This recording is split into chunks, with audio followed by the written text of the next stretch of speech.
Hey, what's up? What's up? What's up? What's up? What's up? What's up? A gracious good morning to you, good people. It's your girl KB. You know what I do, and you know why I do it. It is Friday. Ooh-wee. This has been the week from hell.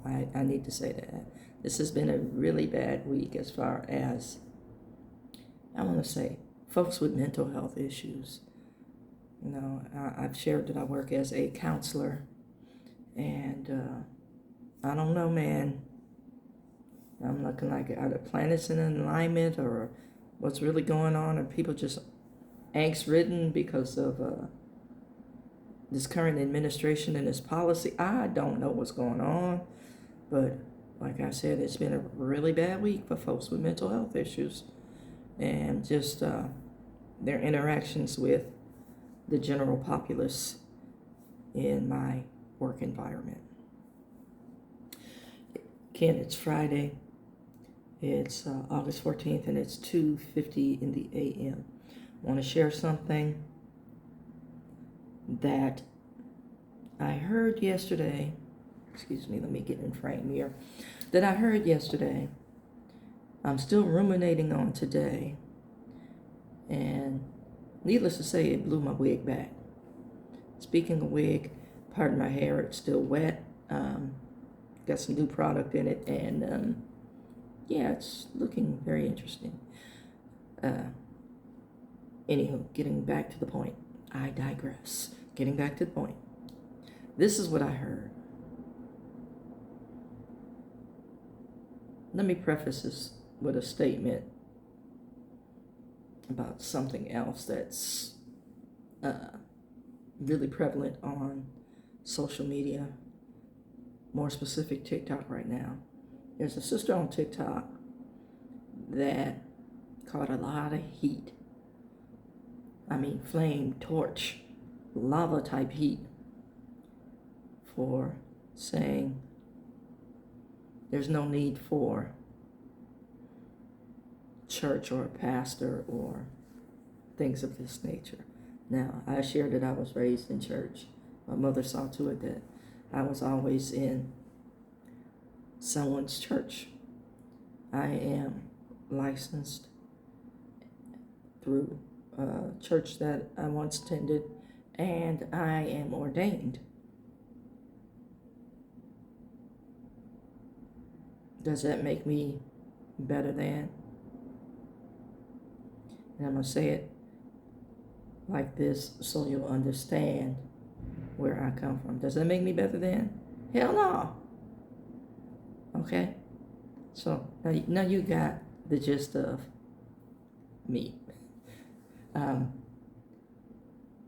So I've also shared that I am pretty much deconstructing a lot of what I learned, because a lot of it is rooted in fundamentalism and cult-like thinking. Yeah, you heard it. So to a certain extent, I agree with the sister. Now here's the other piece based on the thing that I heard the other day. And I agree with this as well.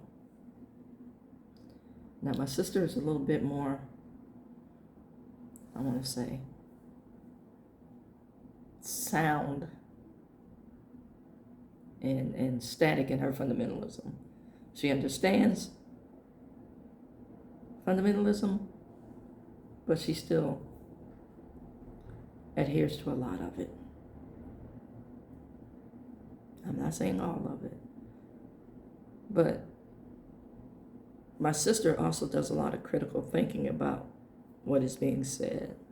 Whereas I'm like, more like, no, I'm done. I'm not going to analyze. I'm not going to spend a whole lot of time analyzing. If it doesn't fit in my pattern of deconstruction, if you will, if it's a mismatched brick in my foundation, nope, reject. Okay, getting back to the quote. There's a lot of digression in this, isn't it?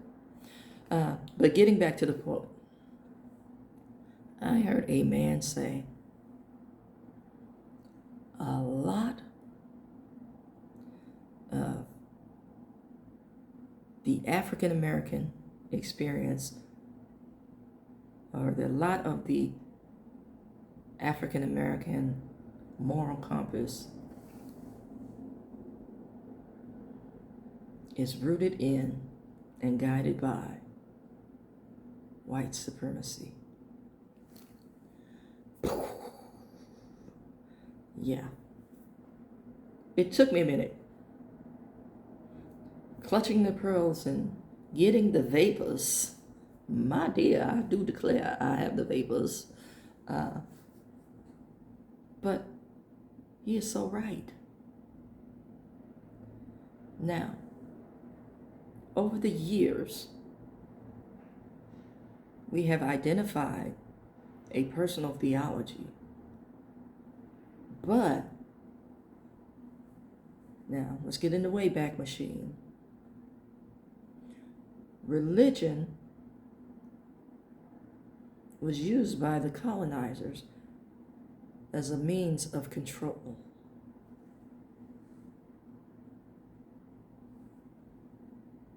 And that's not any kind of weird Afrocentrism. This is done throughout the ages, and colonization and conquering. Look to the Bible. You don't believe like we believe. We must cast an image. Look at practices in ancient Egypt and Greece. There were gods for everything, because we couldn't get to a place of agreement or representation or general consensus. And if I conquered you in battle, you're going to believe like I believe.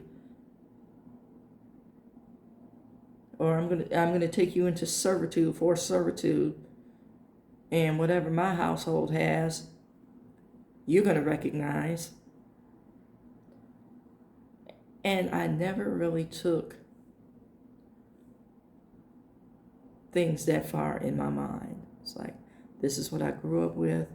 This is what the family says. This is what the family practices. You've heard me say, when I was little, I worshiped my mother's God until I heard him call my name. Then it became personal and personalized. Yeah. Think about that for a hot second. A lot of what we call our moral compass,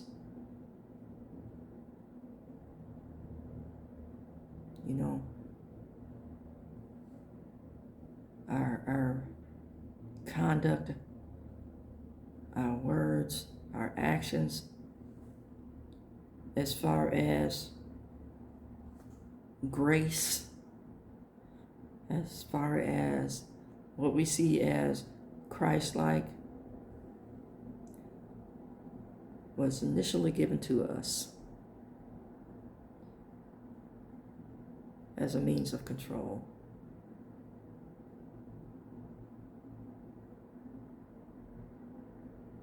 Mind blown. Now, I can only speak for the African American community, which I'm a part of. But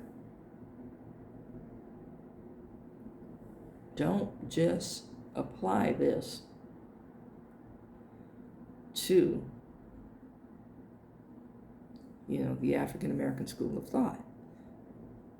Because there are other nationalities, like I said, Greek, Italian, because there's a lot of Rome running through Scripture. There's a lot of things that we don't think about when we hear Scripture. Greece had an influence. Rome had an influence. Egypt had an influence. You can't separate the history of the world from the historical context of the Bible. So I want you to remember there's a lot of oppression and subjugation throughout Scripture. And we call that our moral compass.